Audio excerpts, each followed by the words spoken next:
is a story that needs to be told. From New York, up in Harlem, Jacque Reid goes inside her story. Good morning, Jacque. Good morning, Tom. Good morning, Sybil. Good morning, Sherry. Happy Tuesday, everybody. Tom, I often say, think twice before you ask any woman about matters of maternity. Questions like, do you have children? When are you planning to have children? Can seem like innocent conversational questions, but can cut very deep with women who are struggling with infertility.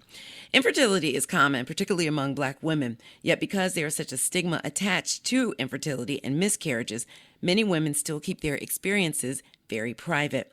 My guest this morning decided to share her story. She struggled to get pregnant after getting married in her late 30s. She tells about her experience in her new book, Journey of Hope, Love, Marriage, and Overcoming Infertility at 40. I'm going inside her story with Dr. Samantha Fitz. Good morning, Dr. Fitz. Good morning, Jackie. Thanks for having me. Hello, Tom, my fellow Alabama native. Hi, Sybil. Hi, Sherry. Yes, she's an Alabama State University graduate. Very proud. And Okay, so let's get into this. In her book, Becoming, former First Lady Michelle Obama shared her infertility journey, which many people were surprised she was so detailed about. She talked about using IVF treatments to have both of her daughters. You detail your experience in your book as well. Why is it so important for us to have these conversations and for women to open up about this? Because of the stigma. When I was in my late 30s, I kind of did self-reflection, and I looked back over my life, and I realized, okay, I have accomplished everything in life except for having a baby. And I got married, and we were faced with the devastating diagnosis of infertility, and I was embarrassed because I'm from Alabama, and my aunt, she birthed 15 children. And that's something that was unheard of. Infertility, miscarriage, what is that? So it's very important that we have this conversation because as I began to share my story, I realized that it's more common than what people disclose. Now, you are the mother of a beautiful girl right now. Congratulations on that. Yes. How long did it take Thank you from when you and your husband started to actually giving birth? And how stressful was that process? It was 3 years. It was extremely stressful, very stressful. I kind of began to look at myself, and I wonder, Lord, why me? I went through those phases. And also, too, I began to wonder, I began to think about my husband, like maybe if he would have married someone else, maybe, he would have a child that he wanted because he didn't have kids and I didn't have kids. And it was just something that, was unheard of. I thought maybe you get married and have a baby. I didn't realize that infertility would be such a struggle. Knowing what you know now, what you went through to get pregnant, what would you have done differently if you could do it all over again from the beginning? I guess one thing I would have done differently was, if I could have, I would have gotten married earlier. Who knows? I mean, again, I had unexplained infertility, and a lot of times that's common when you're later in life.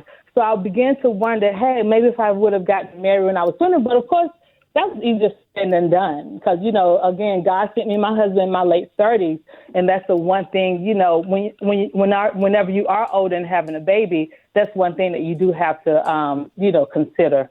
Right. And it wasn't like you were putting it off. You were focused on your career, but Mr. Right also hadn't come along. And a lot of women kind of rush into relationships because they want to get pregnant by a certain age. But you didn't want to do that. You wanted Mr. Right. Mm-hmm. That's correct. You wanted to wait. That's correct. Now, if women out there who are listening to this are older and trying to get pregnant, in their late 30s, early 40s, what advice would you give them? I would say definitely you have to have a plan. You have to pray, be patient and persistent, and also talk to your doctor. My doctor actually started the conversation about having a baby because I was 36 when I got married. He said, hey, if you're not pregnant within a year, then you consider infertile and you may need some assistance. And then so what I did was I was like, oh, my goodness, I don't want to take fertility drugs. I don't want to be the next after mom. So one thing I did was I started looking at natural ways to conceive.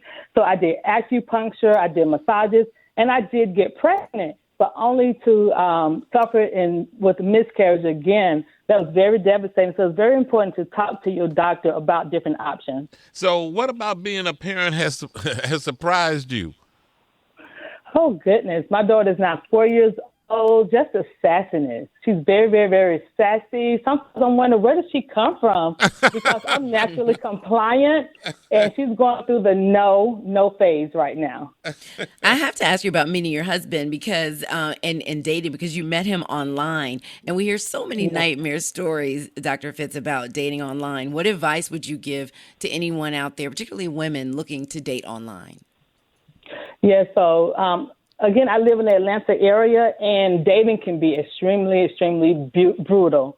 One thing, when you date online, basically you have to, whenever you meet someone, you have to meet in a public place, and also just kind of get to know each other on the phone first before meeting in that public place. And what I did with my husband, I actually went to his side of town. I never did let him know where I live. And a lot of times you have to do a lot of vetting. Because a lot of times with these apps, and, before, when I was dating online, we didn't have the Tinder swipe left, swipe right. We didn't have that. So it's very important that you be very transparent. And then to me, the older you get, the more you pretty much know exactly what you want. I had a checklist. Yes, I did. And my husband, he actually, he satisfied everything on my checklist. He was single, never been married, didn't have kids. And that's pretty much what I wanted. He's also an HBCU grad. He went to North Carolina A&T, so he's an Aggie. So I have to hear Aggie pride all the time. Again, you just have to have that checklist and just don't give up and just pray. How many matches did you go through before you found Mr. Right? Oh, goodness. Oh, I dated online for about 2 years, and I just ended up giving up. I said, you know what? I'm not going to online date anymore. But believe it or not, I found my husband in an unconventional way. I went to a classified website. I have a rental property. So I was getting ready to post a rental property, and I was like, they have ads and it's free. So before this time, I had been paying for dating websites, and I vowed to never pay for another dating website. So I saw my husband's profile. I was like, hi, this is who I am. Hit me back if you're interested. And he hit me back, and hey, the rest is history. How long did you guys date? We dated for, he went kind of slow to me because, again, I was 34 and that biological clock was ticking. So what's slow? slow? I met him when I was, about a year. We dated for a good year. I was 34 and we actually got married when we was 36. So we dated about 2 years total. And your profile, did it say want to have children? Was that a part of the initial discussion? No, that was part of our conversation. Whenever we were dating, hey, how many kids you want? And I kind of scared him a little bit because initially I wanted 5 kids, but Wow. He was like, oh my goodness, but now 1 is enough. One is plenty. But yeah, he kind of looked at me side-eyed, and because he's coming from a very family-oriented family, and yeah. I want to get on your dating site because I'm trying to get my money back from the one I'm on. Oh, my The ones they keep sending me. Yeah, free, classified. Well, the book is Journey of Hope, Love, Marriage, and Overcoming Infertility at 40. Dr. Fitz, thank you so much for sharing your story. I know you've helped so many women by doing so. And congratulations. Yeah, congrats. All right. Thank you. And tell that sassy little girl she can make good money at some point in her life. Exactly. Okay, I will.